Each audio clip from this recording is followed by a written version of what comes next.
एक बार फिर दुनिया चौंक गई है, क्योंकि भारत और चीन ने तकनीकी मोर्चे पर ऐसा हाथ मिलाया है जिसकी किसी को उम्मीद नहीं थी। जी हाँ, चेन्नई मेट्रो और पैनासोनिक मैन्युफैक्चरिंग बीजिंग को लिमिटेड ने एक बार फिर साझेदारी की है और इस बार फोकस है रेलवे प्लेटफॉर्म स्क्रीन डोर पर। यह जानकारी भारत में चीन के राजदूत ने सोशल मीडिया पर ट्वीट के माध्यम से दी। यानी यह सिर्फ एक मेट्रो प्रोजेक्ट नहीं है, बल्कि यह है एक बड़ा जियोपॉलिटिकल संकेत कि कैसे दो एशियाई दिग्गज अब नए समीकरण बना रहे हैं। तो चलिए जानते हैं कि यह सौदा है क्या, इसके पीछे की रणनीति क्या है और क्यों अमेरिका, जापान और यूरोप को अब चिंता हो रही है। चलिए सबसे पहले जान लेते हैं कि प्लेटफॉर्म स्क्रीन डोर्स क्या होते हैं। दरअसल रेलवे प्लेटफॉर्म स्क्रीन डोर्स वो पारदर्शी ऑटोमेटिक दरवाजे होते हैं जो मेट्रो प्लेटफॉर्म पर लगाए जाते हैं। इनका मकसद है सुरक्षा बढ़ाना, भीड़ को कंट्रोल करना, एसी एफिशिएंसी बढ़ाना और मेट्रो के संचालन को और ज्यादा स्मार्ट बनाना। भारत के कई शहरों दिल्ली, मुंबई, बेंगलुरु में पहले से यह सिस्टम है,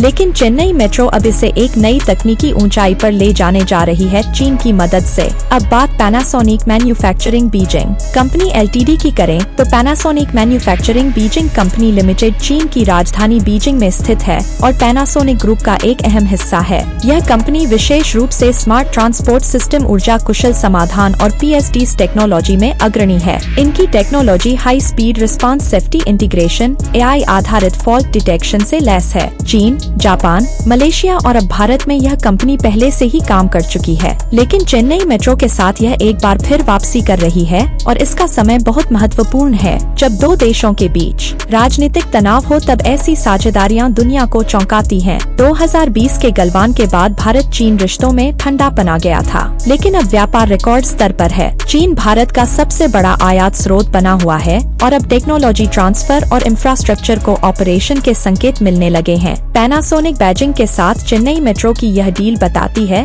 कि तकनीक और कारोबार में कूटनीति से भी ज्यादा समझदारी होती है। इस डील में खास बात यह है कि पैनासोनिक न केवल टेक्नोलॉजी दे रहा है, बल्कि भारत में मैन्युफैक्चरिंग संसाधनों का इस्तेमाल भी करेगा। यानी कि भारत में उत्पादन और भारत के लिए रोजगार। चीन की तकनीक के साथ भारत की उत्पादन शक्ति, जिससे नई सप्लाई चेन रणनीति बनी और फिर दोनों देश अमेरिका और यूरोप को टेक्नोलॉजी आधारित जवाब दे रहे हैं। मेक इन इंडिया अब सिर्फ जापान, अमेरिका या यूरोप के साथ नहीं, बल्कि चीन जैसे प्रतिस्पर्धी के साथ भी साझेदारी में बदल रहा है। अब आप कहेंगे कि दुनिया की नींद क्यों उड़ गई? दरअसल इस डील के दूरगामी संकेत हैं। इससे जापान, साउथ कोरिया जैसे देश अब चौकन्ने हो गए हैं कि भारत और चीन साथ आ रहे हैं। अमेरिका को डर है कि भारत कहीं चीन के करीब ना हो जाए। भारत अब टेक्नोलॉजी आयातक नहीं साझेदार बन रहा है। अब जनता को फायदा क्या होगा? दरअसल आम जनता के लिए इस डील के मायने ज्यादा सुरक्षित मेट्रो प्लेटफॉर्म, समय की पाबंदी में सुधार, गर्मियों में एसी एफिशिएंसी में बढ़ोतरी और भविष्य में स्मार्ट सिटी नेटवर्क का विस्तार। खैर, जब भारत और चीन एक साथ टेक्नोलॉजी पर काम करते हैं तो यह सिर्फ व्यापार नहीं होता, बल्कि यह भविष्य की दिशा तय करता है। क्या आप सोच सकते थे कि 2020 के तनाव के बाद 2025 में दोनों देश फिर से कंधे से कंधा मिलाकर चलेंगे?